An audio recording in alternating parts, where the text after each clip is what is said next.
Okay, ladies and gentlemen, we are back here. It's Filthy 150 in Punchestown outside of Dublin, and it's time for the D-Couplet. So, what are you looking for, Tommy? Well, this is an interesting combination of one movement we see very often in competition, the bar muscle up, mixed with a movement that you see in your gym all the time, but typically it's used more for a strength component, the back squat. You don't see high rep back squat all the time in competition.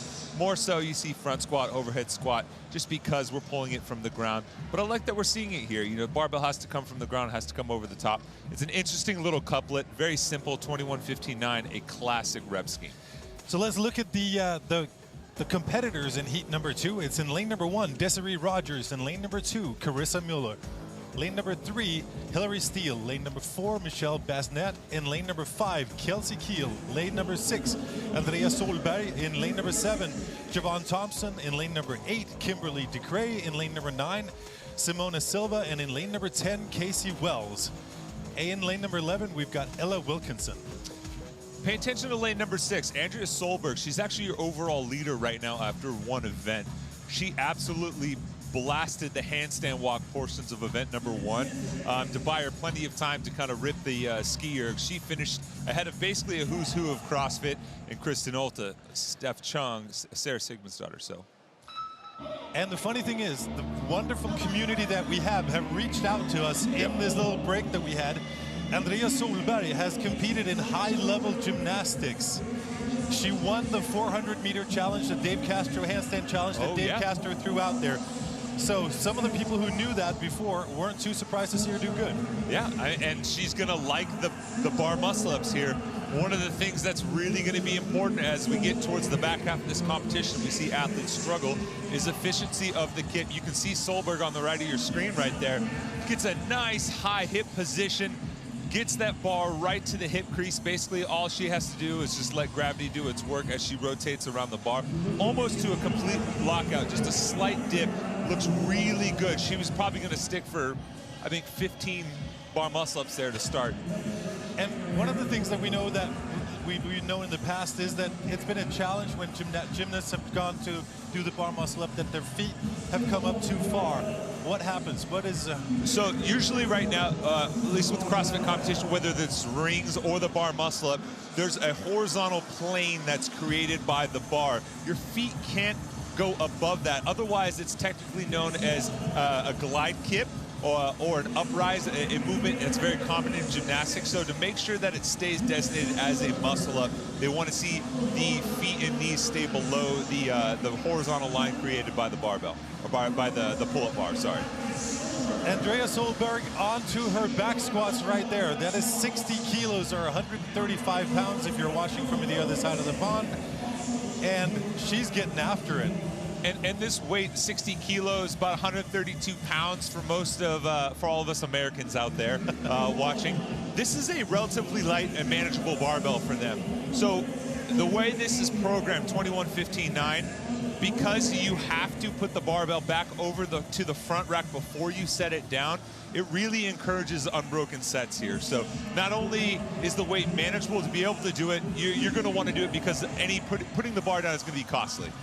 And one of the athletes right here in the middle of your screen, Kelsey Kiel, blistering pace on those back squats. She's going to be one to watch anytime the barbell comes out. You can see her making easy work of these back squats. Kelsey Kiel actually won the CrossFit Lift-Off a couple of years back. She's a member of Invictus Boston. She's going to be one to watch in the heavy snatch event as well. So no surprise that she's breezing through this first set of 21 back squats.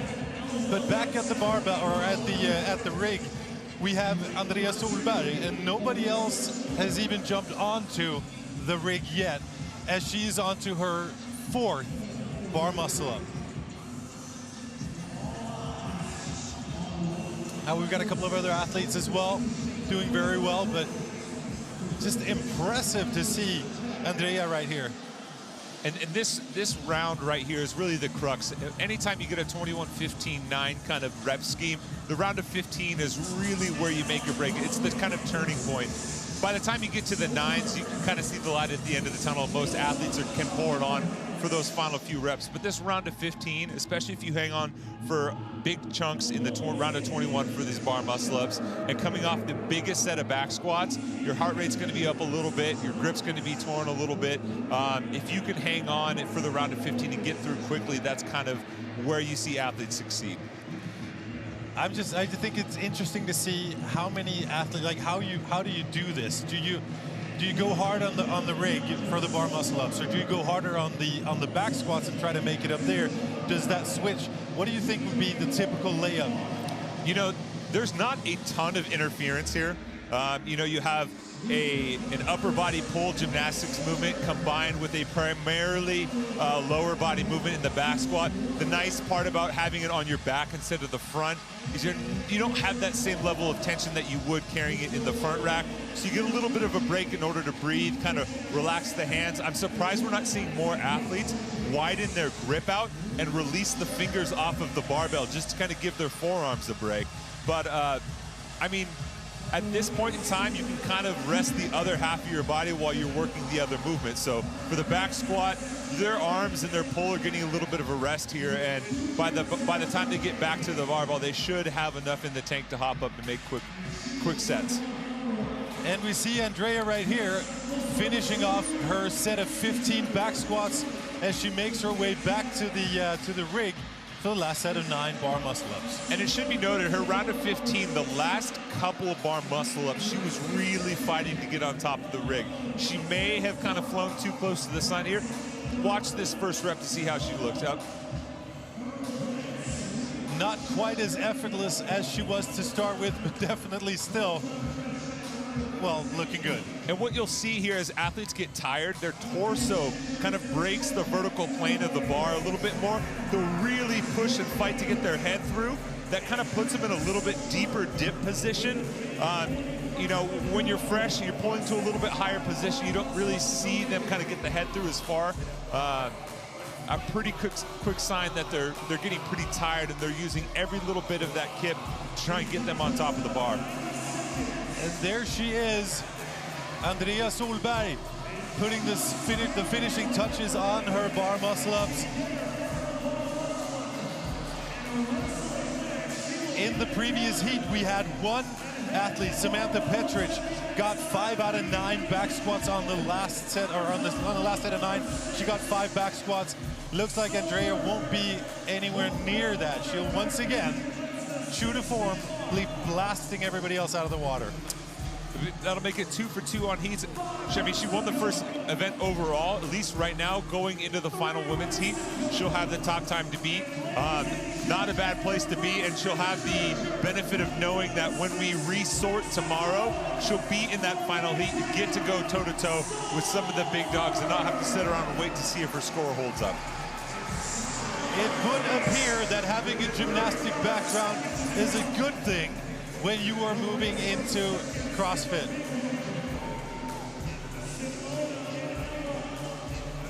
So there we have, middle of your screen, I think it is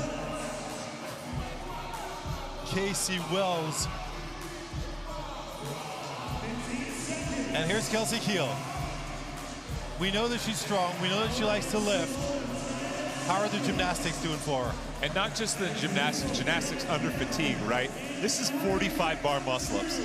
You know, it's not a small amount. No. And Kelsey Kiel was on the Invictus Boston team last year. I mean, they did really, really well, and it was interesting to see him. I got to see him at a couple of different sanctional events. Great team. I'm happy to see her transition onto the individual scene.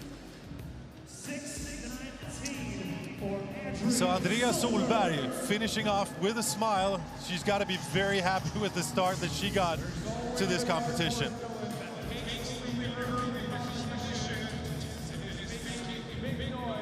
Something about Norway, they just pump out great athletes. It's like the next Iceland. They've been on a little bit of a roll. You know, they had their first individual athlete on the podium with Kristen Holte this last year. You know, other competitions going around that are outside of the CrossFit realm. The Norwegians have put some impressive teams together. So currently in the top with the fastest time is Solberg, Andrea Solberg, 6:20. Samantha Petrich, 4 reps short. And we've got Silva with 9 reps short, and currently sitting in 3rd. So it's all up for grabs as we move on to the last heat.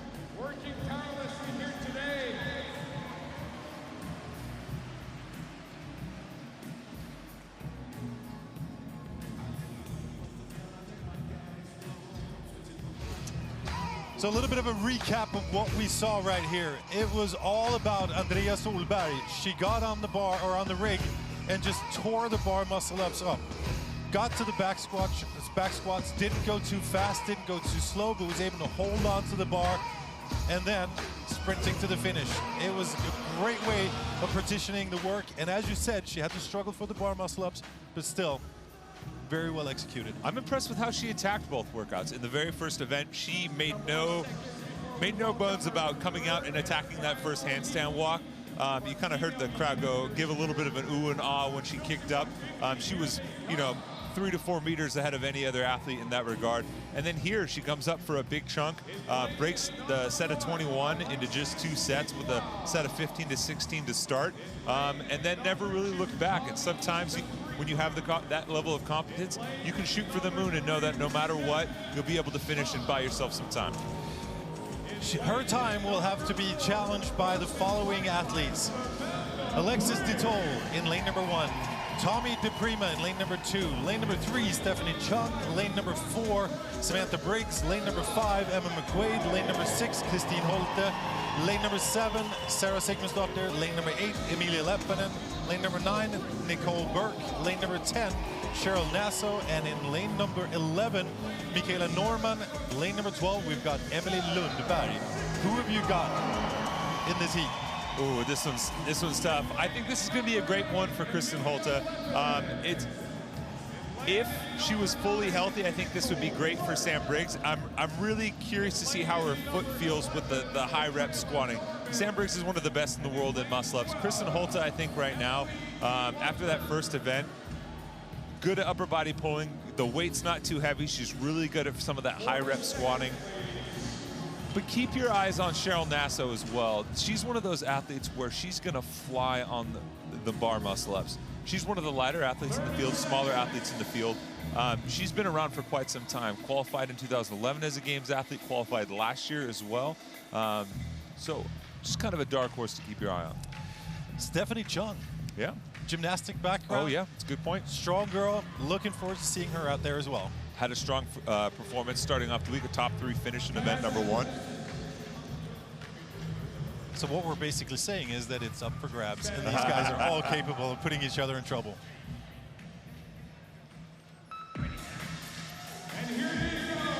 We are off.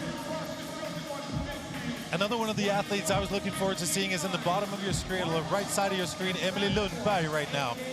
If she can string these bar muscle-ups together, she's going to be fast on the back squats.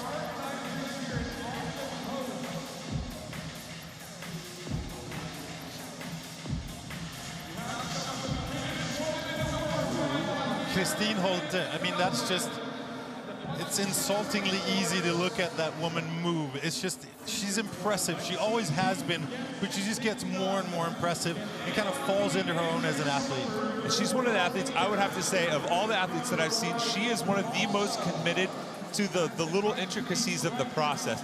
I mean, she is so dialed in with her warm-up, her nutrition, her sleep, all the little outside factors that you would expect from a professional. I mean, I think she embodies the professionalism of being one of the top athletes for sure. Not that the others don't, but I've always been impressed by how focused she is in her application of those things. One of the things I really appreciate with Christine Holte as she drops off the bar, gets to the barbell, is that she's stuck with the program. She works with CrossFit Invictus and CJ Martin. Great coach, but she's stuck with the program for a long time, allowing it to actually work. You know, sometimes improvement in the sport at the highest level is you know, a long trajectory at a distant horizon, right? Yep. It's the little increments made over time. And Kristen Holte is a great example of that, basically improving every single year she's ever been at the games. You know, she showed up in 2014. as a rookie, winning an event in the triple three, and then over time she molded herself into one of the sport's elite, eventually making the podium, you know, getting that CrossFit Games medal, and now she's in the conversation at every event now as an athlete to watch and to win. Definitely is, and you talked a little bit about it in the previous heat, that you were surprised that not more athletes were widening their grip. Christine Holte actually let go with her hands resting her grip. Christine Holte is the first athlete making it back to the rig, but closely followed by Sara Sigmundsdottir and Samantha Briggs. Sarah was significantly slower on the bar muscle-ups than the other two, than Holte or Briggs, but she made up a considerable amount of ground on the barbell.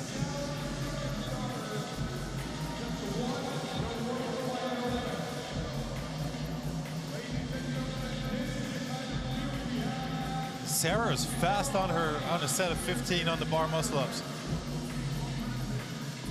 And as I say that and jinx everything and everyone, she jumps off the rig. And I wouldn't be surprised to see, you know, Kristen and Sam here trying to hold on to go unbroken.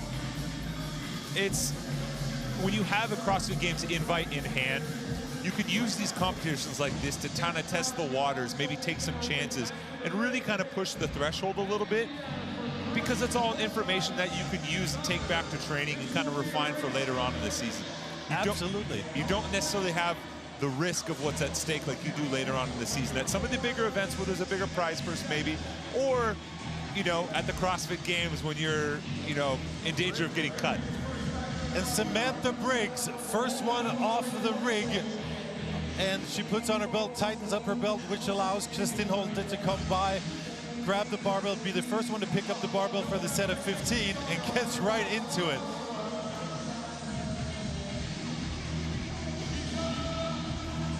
Christine Holte, I think, has a couple of reps lead over Samantha Briggs, and now Sara Sigmundsdottir picking up the barbell as well. So currently in this heat, your leader, Christine Holte, in second, Samantha Briggs, in third, Sara Sigmundsdottir. And by the time Sarah got to the barbell, Kristen had 7 reps in the bag. Last time, Sarah was able to make up the ground on the back squats. And Christine Holte has been taking a little bit of a breather, not a breather, but a little bit. She's been really strict with her back squats. It's a lightweight for her. You know, if you follow her on social media, you know that her strength, her squat numbers have gone up significantly. But still, just taking that little second, resetting yourself, it's a smart move. So Christine Holte onto her set of 9 as Samantha Briggs and Sara Sigmundsdottir make it back to the rig as well. Kristen taking no hesitation to get back up onto the rig. It's really been a treat to kind of watch her come into her own as an athlete.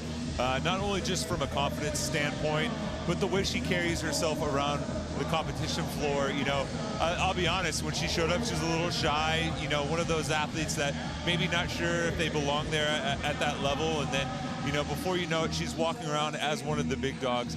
And you know, coming out expecting to win and expecting to do well. And I think that podium finish was exactly what she needed to kind of get into her head and accept the fact that she's not there to participate. She's there to compete. She's on to her last back squats. That is the set of 9 you are watching in the middle of your screen. Christine Holte.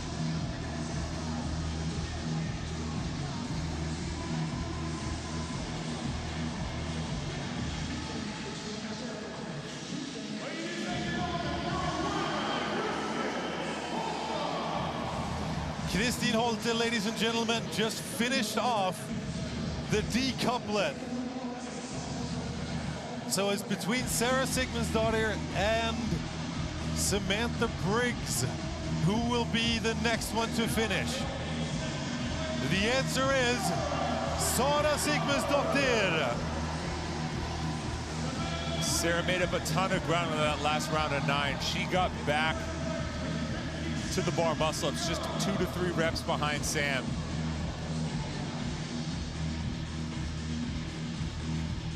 Very, very, very fast indeed. So who will be the next athlete, the next female athlete? Just look at the lead these ladies had. I mean, it's no surprise you have 3 CrossFit Games medalists, one of which was a former CrossFit Games champion at the front of the pack. The results speak for themselves. And that's Michaela Norman right there. Looked like she was a little bit slower on the bar muscle-ups. Now she's moving back to the bar. There's a 7-minute time cap, which means these ladies have 5 seconds to go.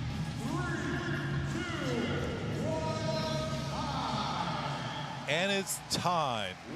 And it looked like Emma McQuaid was really close to finishing there. She may have moved herself up and maybe into the top 5 with that, seeing as we only had 1 athlete finish in the previous 2 heats.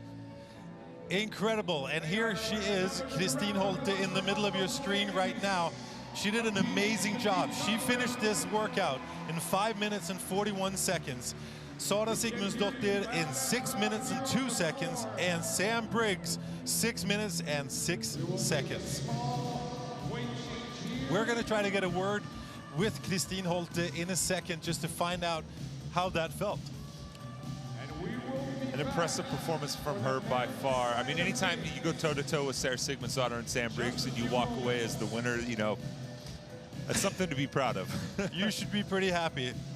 You should be happy. But I mean, these girls know each other. They've known each other for a long time. They've been trading blows back and forth, competitions all over the world. They know each other so well. And it's actually going to be close. I think it's going to be Kristen and maybe Solberg 1-2. Solberg won the first, another top performance here. But Kristen gets the win here. Kristen was second in the first one, so I think she might be your overall leader going into the snatch. And we've got Kristen Holte on the floor with a headset. So, Kristen, how are you doing? I'm good. My triceps are gone, but other than that, I feel good. What was your game plan coming into this event? I wanted to do the bar muscle-ups unbroken. My plan was just I had to start the 15s, and if I had to chalk, I had to break. And I had to do that, unfortunately, but it's okay. I still managed to do the last 9 unbroken and the 21, so I'm happy. And so, Kristen, on the back squats there, did you have a specific pace? It looked like you kind of had a rhythm with your breathing and your timing for each one of those reps. Yeah, I was gonna breathe on the top and just be able to breathe through those back squats. I know my cycling time is pretty fast, so I wasn't gonna go like super fast, but just control on those and then try to go as fast as possible on the bar muscle-ups. Last question for you. Did you do this workout before you came here? I did, but I did not do all the back squats. I did with bike erg. Of course, make it worse. Obviously. Christine, it's always a pleasure to see you. We're looking forward to seeing you compete throughout the rest of this weekend. Congratulations. Thank you so much. Christine Holte, ladies and gentlemen. You could not ask for a nicer person and a fitter person, even if you tried. There's another one just like it, Sara Sigmundsdottir. Love it. The life of a pro athlete, right? You finish an awful workout, and then you're smiling, shaking hands, kissing babies. I mean, if you didn't know any better, you could say these guys are politicians, right? I think they are, actually. They are politicians. They're ambassadors for the sport, and fine ambassadors at that.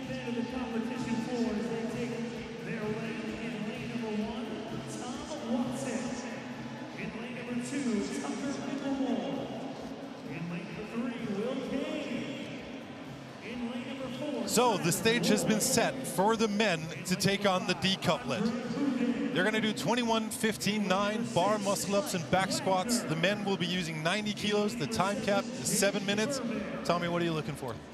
Well, I'm looking for some of these men to actually push the pace on the bar muscle-ups here. We saw a lot of the women struggle to finish under the time cap, so I think you're going to have to see some more unbroken sets for some of these athletes actually to get under that 7-minute cap.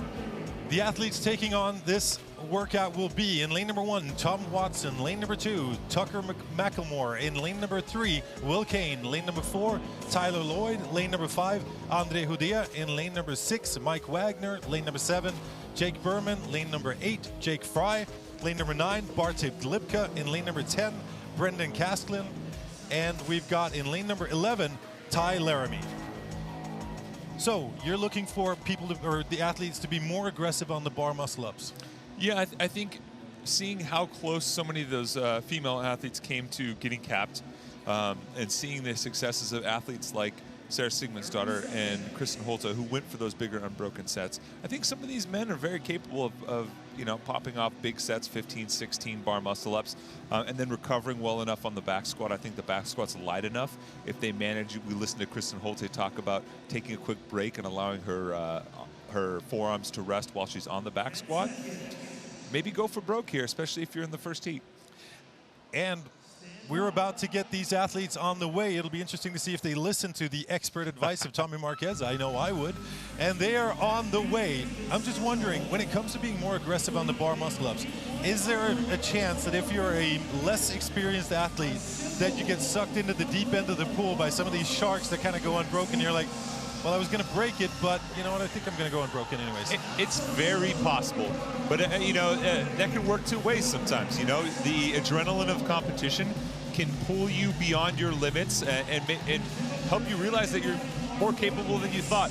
Other times, if you're not someone that can really ride the wave of competition, you know, you can get swallowed up. We see some athletes, you know, get outside of their comfort zone, kind of blow up a little bit too soon, and then, you know, before you know it, they're just standing there staring at the pull-up rig because they've hit maximal failure. This is the beauty of the sanctional events, is that there is a games ticket on the line, which also means that you get athletes from all over the world. So what used to be a local event that you could throw down, have a great time with, has now turned into a global fight to get to go to the games. So you get to measure yourself against the best there is. And not only that, I mean, big picture here, right? You get to be exposed to a community and a variety of athletes and people within the CrossFit community that you otherwise wouldn't. I mean, how many of these athletes would have been here competing in Ireland, you know, under the old system? So there's a really unique opportunity for, you know, everyone to kind of blend together a little bit more. And I think that's one of the beauties of this new system. You get to explore new places, meet new people, and really kind of get in touch with the CrossFit community on a global scale. And you get to build your fan base. I know a bunch of these athletes are going to have to find themselves taking pictures, shaking hands, and exchanging probably Instagram or social media tags as we, or handles as we go through this weekend. So let's see, in the middle of your screen, that was the first athlete. That's in lane number 4. So that would be Tyler Lloyd. First athlete to get off the bar muscle-ups onto the back squats. Just finished off his set of 21 as he casually strolls back with nobody even close. You were just talking about the international flair. I bet you can't take one look at him and realize where he's from. See, I'm gonna go, he's probably Danish, but no, not quite. Doing a great job here on the bar muscle-ups.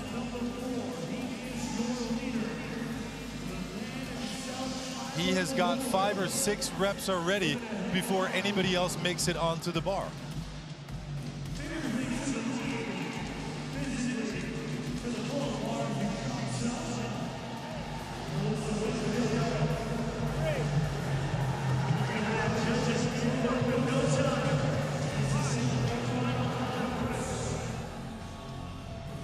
So interesting to see some of these athletes already. You see, see the legs kind of, they start wobbling a bit and kicking a bit. And looking towards the middle of your screen right there, that's Andrea Solberg. Look at that beautiful kip he's got.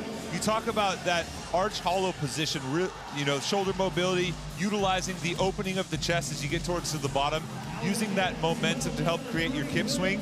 Some of these other athletes are really shorting the bottom of it. You know, when he gets back on the rig, you'll see him take this nice, beautiful, big kip swing. You know, as this workout moves along, you get tired and you lose the upper body pull. Having a little bit more pop in your kip is gonna pay dividends. And it looks like he's only got 5 reps left. But as we say that, on the floor, we've got a change of the guard. It is in lane number 7. That's Jake Berman, first athlete onto the set of 15s in the back squats. Jake Berman, a member of the U.S. Army Warrior Fitness Team. It's actually a collection of U.S. military men from the Army that are using fitness and the sport of CrossFit and the various sports within the fitness realm to help kind of market for the U.S. Army and create opportunities for soldiers. So he was actually competed at Rogue last year. He was in the hunt for a top 20 spot worldwide, ultimately fell just below the cut line, but definitely an athlete to keep your eye on. He trains with Chandler Smith, who's a pretty well-known name. He's a member of the U.S. Army Warrior Fitness team as well. Well, obviously it works. I mean, it's he did very, very well in his back squats here. We've got, that's Tyler Lloyd also finishing off his back squats really fast, but Jake Berman blasting through it. I think that's Will Kane right there in the middle of your screen as well. But Berman back there on the rig for the last set of 9s. He's got 5 left. And I mentioned during the women's heat that the round of 15 is really kind of the turning point in this workout. We saw a handful of other athletes at the front, but kind of slipped during that round of 15, and the athletes that maybe paced just a little bit better and are able to push through that round of 15, knowing that the round of 9 is pretty manageable as far as these athletes go, being as talented as they are. That was right where Jake Berman made his move, and now he's at the front of the line and he's heading back to his barbell for his final squat. Did a really good job, and I love the way that I understand why the circling time would take, or his cycling through this would take longer time, just because he had more of a swing. It was more gymnastically sound, but it looked like it saved him energy. Efficiency of movement. Who knew, huh? Man, something about virtuosity and doing the the common uncommonly well. And there he is. Jake Berman, ladies and gentlemen, finishes off the D-Couplet well ahead of anybody else. So a couple of athletes are on the set of 9, but they're nowhere near finish. Jake Berman, congratulations, sir.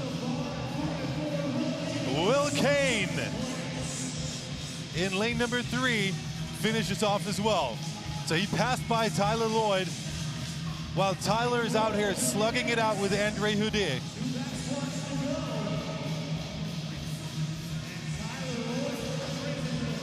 Tyler Lloyd, a bit of a jog to the finish line. And it's not because he didn't want to go fast. I'm guessing the legs were pretty finished. And here's Andre. We call those squat legs, baby deer legs.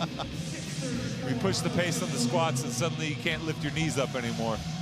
And in lane number 1, that's Tom Watson right there putting the finishing touches on his couplet. Pops the barbell overhead and jogs to the finish line. Tom Watson. This Ty Laramie right there in lane number 1, finishing up right on the buzzer. And even still, I think a majority of the athletes failed to meet the work requirement. Sorry, not the work requirement, but finish the workout under the cap. So similar to the women, we've seen an aggressive time cap here. We definitely have, but one of the interesting things to note is that, so Berman finished it off in 5 minutes and 49 seconds. The second fastest time so far is Will Kane with 6:03, and Tyler Lloyd with 6:24. That's really fast. Yeah. Jake Berman, you, my friend, are an impressive gentleman.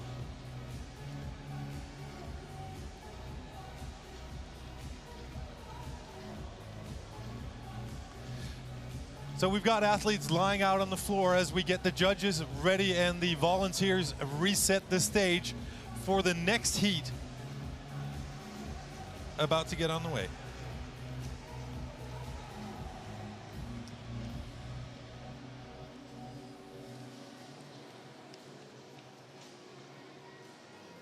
I'm impressed to see these guys even being able to walk off the floor. That's a lot of weight being moved a lot of times. Racer Ranch CrossFit, Argyle, Texas. In case you're around, check that guy out.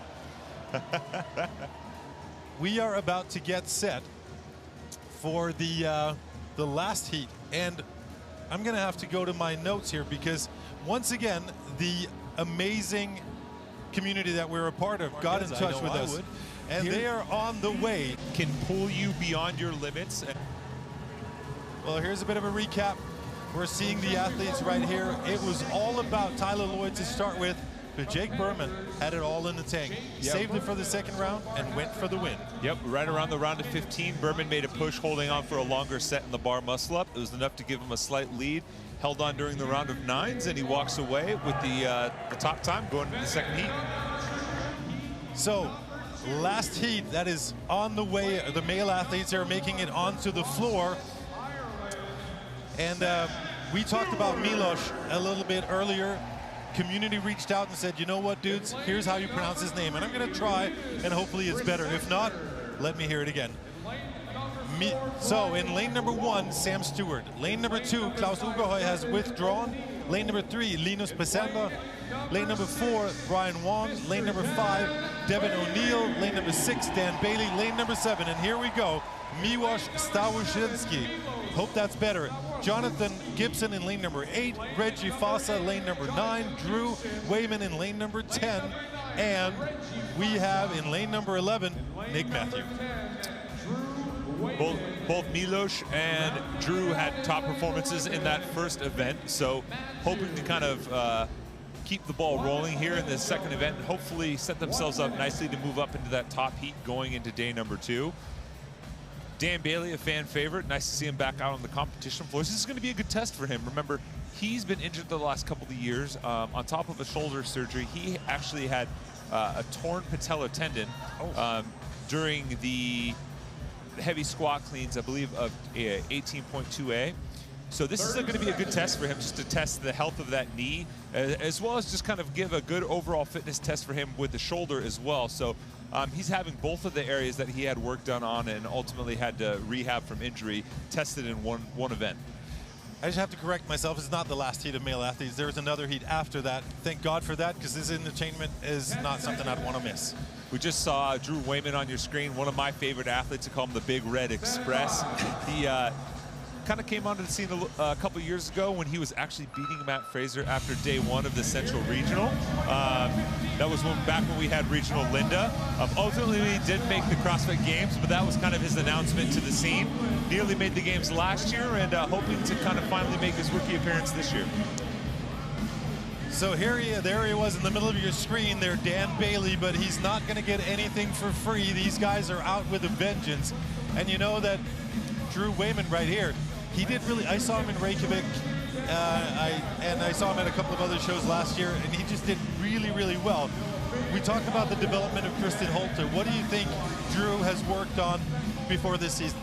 Well, one of the things I think that got Drew in trouble is some of the heavier barbells, particularly when you go below parallel. He's not a small guy. He's a little bit longer, a little bit taller. You know, you don't ever use height or lever length as an excuse, but it's just something that he's not as good at relative to the other guys. You know, he's good at some of the athletic stuff, the upper body pulling, legless rope climbs, some of the machine work, and he's got some natural athleticism as well. He smashed the 333s back when we had it at regionals, and now I think he's just got to get relative in terms of cycling high rep squatting movements that are at that moderate load that some of the other athletes are just going to be rifling through.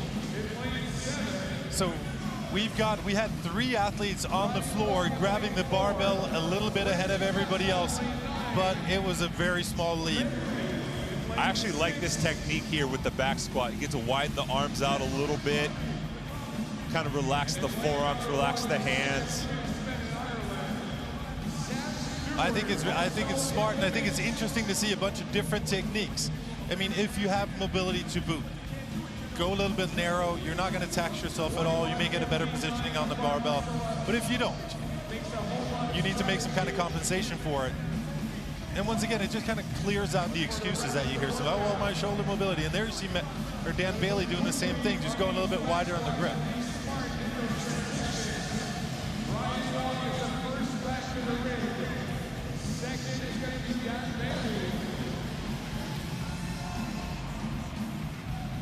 So that was Brian Wong, first one there in lane number 4, back to the rig. Right behind him was Dan Bailey. Dan Bailey on the rig as well, maybe just a couple of seconds, 1 rep or so behind him. Nice to see Dan back, back in the pack, getting after it. And we also saw that that Miłosz was back there as well, doing really, really well. More of a gymnastic kit, looking good, slightly taller athlete. And that's Nick Matthew in the bottom of your screen right there, right? But Dan Bailey, ladies and gentlemen, the big buff. Yeah, I mean, it's been a while since we've seen Dan at the top of the CrossFit scene, but when he was really one of the most consistent athletes out there. You know, 5 to 6 years inside the top 10 at the CrossFit Games. You know, the last time we saw him at the Games was his best finish ever, finishing fourth. I don't think there's a person out here that doesn't want to see him do well. No. So Brian Wong, done with his bar muscle ups, onto the set of 15 back squats, got the first one as a no rep. So he's 3, he's 4, he's 5. He's 6 reps in before Dan Bailey in second even grabs the barbell. One of the things that we've seen from Dan Bailey in the past has been his ability to start really hard, but also just hit the wall with a pace that nobody else believed. What do you think of Dan? Does he look like he's pacing himself better now? Hey, you know, he's a little bit older now, a little bit wiser, and sometimes Dan would go out to these blistering paces, not just because, you know, that was his strategy, but sometimes you can pull other athletes into something that's unsustainable. And it's a little bit of a mental game, too. I mean, there wasn't a person in the room that didn't kind of pull back a little bit when they saw Dan put down that world record in Diane, you know, so it's a mental play, too. Speaking of mental plays, in the background of what you're seeing right now, Brian Wong has jumped back on the rig for the last set of 9 bar muscle-ups. There he is in the middle of your screen, and he's still looking good. Same technique he's had all along. Strong job here by Brian. I'm very, very impressed and very happy to see him do so well. Last bar muscle up for Brian Wong as he makes it back to the 90 kilo Eleiko barbell that's waiting for him on the floor. Needs to clean it, put it behind his neck, and then get after those last 9 back squats. And it looks like he saved a bit. Dan Bailey putting the finishing touches on his.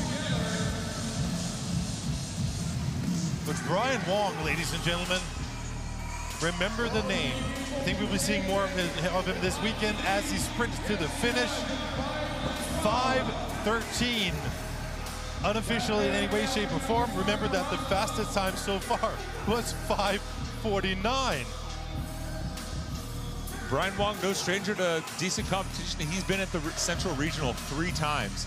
Best finish of 16. 3 finishes of 22nd or better. Central Regional is one of those stacked regions from back in the day. It was deep. It was very, very deep. Dan Bailey, 5:40. So he's also, that's the second fastest time so far. So Brian Wong, Dan Bailey, congratulations. Let's see who's next after that. We've got right here, it looks like it's Nick Matthew in lane number 11. There you go, Nick. He's got a Central Regional t-shirt, so he's been in deep waters before as well. Drew Wayman, Big Red, finishing up. It's another Central Regional athlete, too. Love that they're all coming over to share the love. A lot of very fast finishes indeed. Still got a couple of athletes out here. It looks like in lane number 1, that's Sam Stewart. And Sam Stewart is getting after his last set of 9 back squats. Remember, there have been a couple of heats before this, and they're all competing with those athletes and the athletes on the way in the next heat. A little hometown flavor with Sam Stewart here. He's a native of Ireland. Should be proud. He's a stud. You see the crowd happy to see him finish. Right under the buzzer. That's it. So 2 athletes in this heat getting capped. But the fastest time, Wong, 5:13 so far. Bailey, 5:40. Matthew, 5:57. Wow.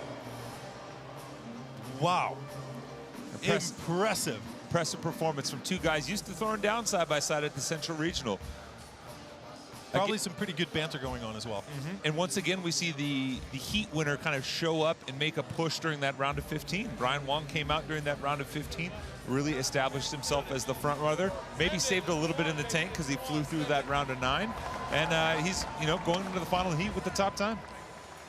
I really like the way that he did this. I like the way that he kind of went through the workout. Looked like he had a good game plan, stuck to it, but also just not getting caught by the fact that he was out in an early lead. Stuck to it. His technique was pretty much the same all the way through. It's a good sign. Sometimes you can get out in front and look left and right, and sometimes it sets in that maybe you made a mistake. That wasn't the case for Brian. He was going toe-to-toe with Dan Bailey and stuck to his game plan, looked very confident in it. Even turned the jets on a little bit during those 9 back squats, like I said. So an impressive performance from Brian Wong, and something to hang your hat on going into day 2. Definitely. I mean, he's got to be feeling good going into the last event a little bit later as well. So here we have the recap. We saw a bunch of athletes coming off to a fast start. We talked about Dan Bailey and how he hung in there, did really well, sneaking under the radar for the set of 21. Was Brian Wong, but then after that it was all about Brian Wong when we got back to the barbell for the set of 15, which is why he ended up with that kind of celebration. Even the volunteers need to drink. Hydrate, people, hydrate. So now we have one heat left, and this is supposed to be the superhero heat so far. Looking forward to seeing some of these athletes. I'm also looking forward to seeing if they are going to try to play towards the best time now or towards what their game plan was to start with. And that's one of the benefits of being in the later heats. You get to see, some of the athletes kind of tackle this event and see what works, what doesn't. Obviously, each one of these athletes has their own set of strengths and weaknesses, so they'll take that with a grain of salt. But it certainly doesn't hurt to be the last one to go. And I've talked to a bunch of athletes who said, I never look at the leaderboard, and some that say they do. We'll see what happens with these guys. And these guys, just so in case you're wondering, is in lane number 1, Lucas Esslinger. Lane number 2, Justin Medeiros. Lane number 3, Sean Lamarie. Lane number 4, Adrian Mundwiller. Lane number 5, Cedric Lapointe. Lane number 6, Jon Nikoski. Lane number 7, Matt McLeod. Lane number 8, Michael Smith. Lane number 9, Roman Krenikov. Lane number 10, Sean Sweeney. And we have in lane number 11, Will Morad. And lane number 12, Tim Paulson. A bit of bad news to share. Unfortunately, Jon Nikoski has withdrawn, unfortunately, due to food poisoning. He shared that on his Instagram just a little bit earlier. It's a tough break. It's one of those things you can't really control, and it kind of catches you off guard. And we wish Yona the best, and hopefully, he feels better soon, and want to see him back on the competition floor, because as of right now, he's going to be the Finnish national champion, and we'll get to see him at the games once again. I hope that he recovers really, really fast. I know the same thing happened to Lucas Högberg at the Rogue Invitational. Yeah. He wasn't in a good place. Back to our action, however, we're about to send these guys on the way. Last heat. Cowboy still looking happy. Oh, yeah, I love it. Sean Sweeney, one of the... I mean, it's always fun when he shows up to compete, because he's going to bring a ton of energy. He's got a pretty lighthearted attitude to competition, and I think the fans and people just enjoy seeing it. So who are you looking for in this heat? Ooh, man, I think Adrian Mundwiller is going to smash this one. He's excellent with gymnastics. I don't think a lot of people remember him doing all those crazy muscle-ups that he used to do with, holding a med ball between his legs. And he's an excellent squatter, too. Had a top 5 finish in the Max Clean event last year at the games. So both of these movements are going to do very well for him. That's an interesting technique right here in front of us. That's a very, very narrow grip. And I think that's out of necessity. If you take a look, that looks like Cedric Lapointe? I think it is, yes. You notice that there's a little bit of rock tape or kinesio tape on his shoulders. It's possible that he's doing that narrow grip because it's the only thing that doesn't hurt. A lot of times you see some athletes that when they have maybe a labrum injury, maybe a rotator cuff issue, the wider hand grip tends to hurt. That's Michael Smith. Michael Smith. Let's hope Michael's all right, because we've got a lot of action, but the action right now is on the field, and it's Adrian Mundwiller as he picks up the barbell. and gets after it. Right next to him in lane number 2, Justin Medeiros. And a host of people after that, but we talked about it before. The set of 15 is where this is all going to be decided. Yeah, you're going to see some athletes, you know, go unbroken through that first set, go unbroken through this first round of 21, and then, I mean, who's gonna take a chance and go for it for a big set of muscle-ups in the round of 15? There's Esslinger, Lucas Esslinger in the middle of your screen, who has already punched his tickets to the games. As we talked about, it's not confirmed yet, but it would appear that he has. And that's one of the reasons why I think Adrian's going to do so well here, because he's one of the few athletes in this field, at least at the top end, that doesn't have his spot. After 2 events, I spoke with him earlier this week. After 2 events of the Open, he decided just to pull the plug. Wasn't enjoying it, said he really enjoys live competition instead, and figures he'd rather spend his time focusing on live competition and try to earn his way to the games that way instead. Smart, but also very good technique right here by Adrian Mundwiller. We talked about solid technique and how that will sustain you over a longer period of time, and 45 bar muscle-ups is a longer period of time. And one of the things I was impressed seeing Adrian just a second ago was how relaxed his face was, how comfortable he seemed in his kip swing and doing those bar muscle-ups. I mean, when you're relaxed like that, you're a little bit better able to take your breath, relax through the shoulders in midline, get a better kip.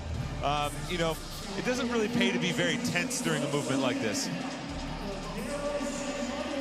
Not until you've got 9 reps left anyways. But Adrian Mundwiller finishing touches on his set of 15 bar muscle-ups, makes it onto the barbell. We've got Medeiros in lane number 2. Justin Medeiros right next to him. So right now it's between Adrian Mundwiller, Justin Medeiros.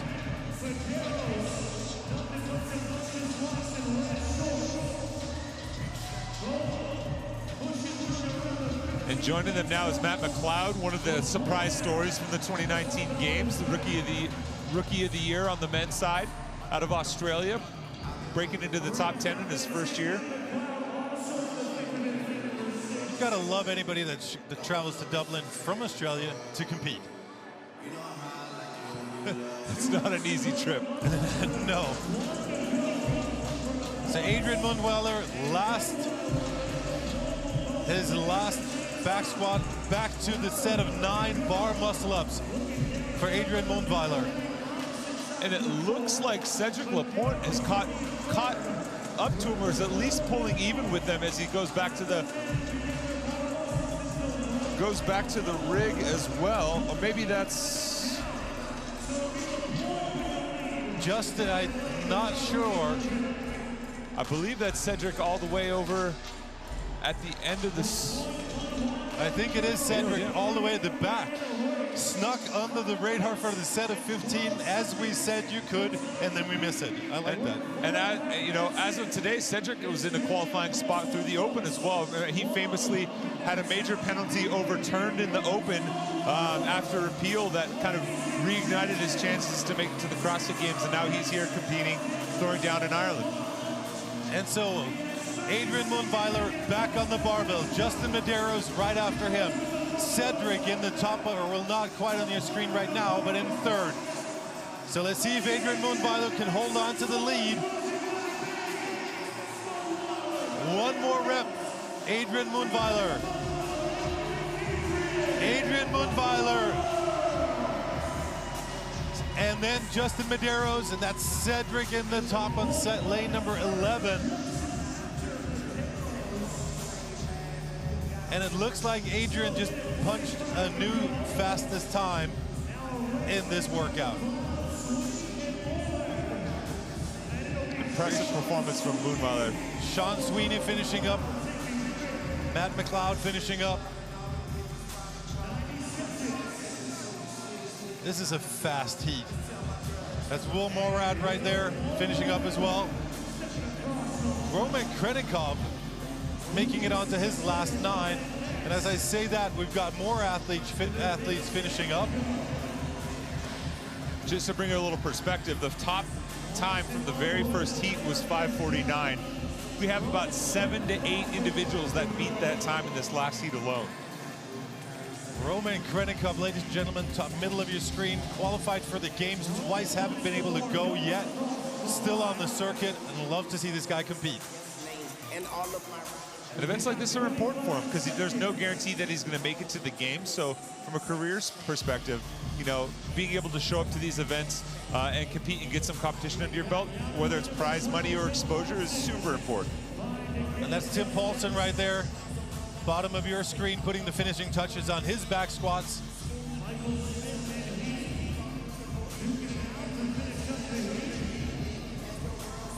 I think it's Michael Smith, who we talked about a little bit earlier with the shoulder injury in the green shorts. Tim Paulson looks like he got it. And that was it for the last heat. So overall, Mundwiller 5:04, Medeiros 5:07, Lapointe 5:09.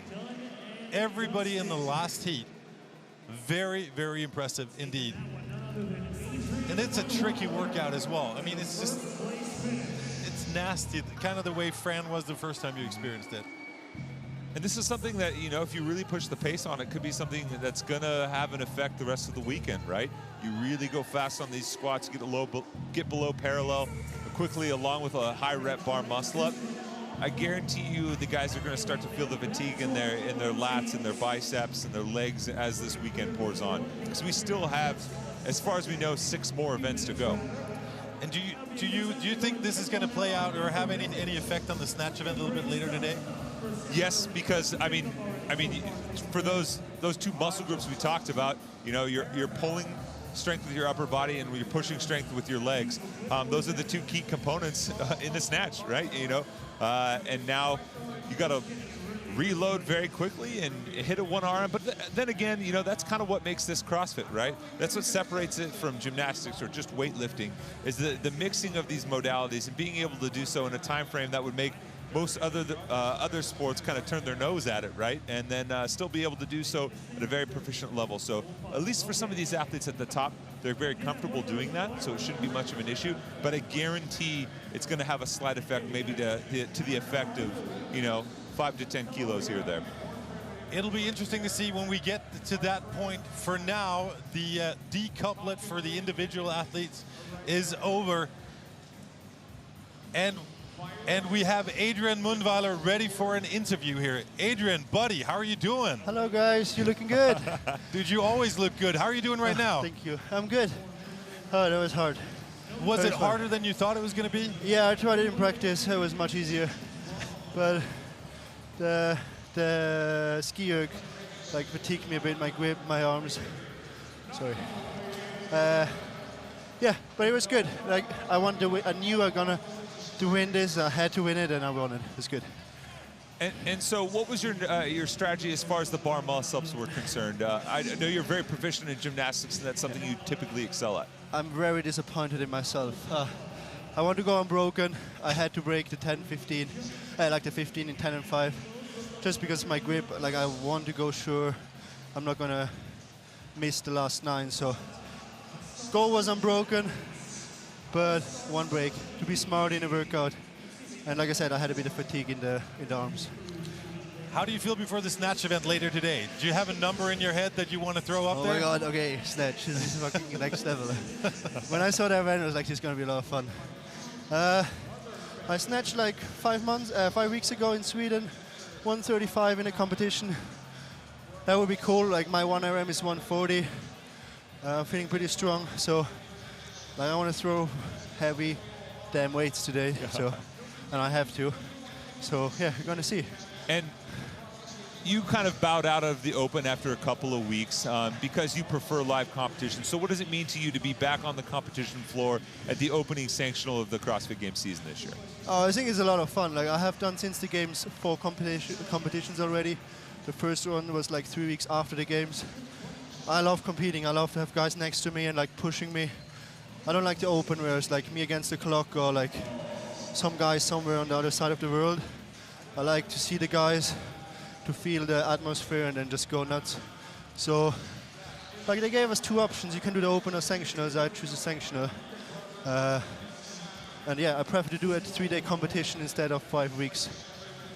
Well, it looks like it was a very good choice. You did an amazing job, buddy. It's a pleasure to watch you out there, and we're all rooting for you really, really hard. Look forward to seeing you for the rest of the weekend. Thank you very much, guys. 7 more events. We'll see what's going to happen. Looking forward to cheering on you, buddy. Thank you. See you guys. Thank you. Adrian Mundwiller, you could, once again, I'm gonna stop saying it, but he's just the nicest guy ever. I was at the event in Sweden where he snatched 135, just got the crowd going. He was really fired up, and that was right after he kind of did some kind of Van Damme-ish split jerk that kind of ended up on the floor. Everybody was wondering, how's he doing? Then he picks up a 135 barbell and answers the question. So, to recap what Adrian just did, along with a bunch of other guys, really fit dudes, was that they did the bar muscle ups. And Adrian and Justin Medeiros came out to the start and kind of trading blows early on. But on the set of 15, even though he broke him up and was very disappointed in himself, he did a really great job and kind of extended the lead enough to be able to set the workout the fastest time. And you know, at the end of the day, the leaderboard won't know that he broke up that set of 15 because he still gets the event win, still gets 100 points, and it's going to be a much needed 100 points to kind of move him up the leaderboard because he wants to walk away with that invite after the weekend's end.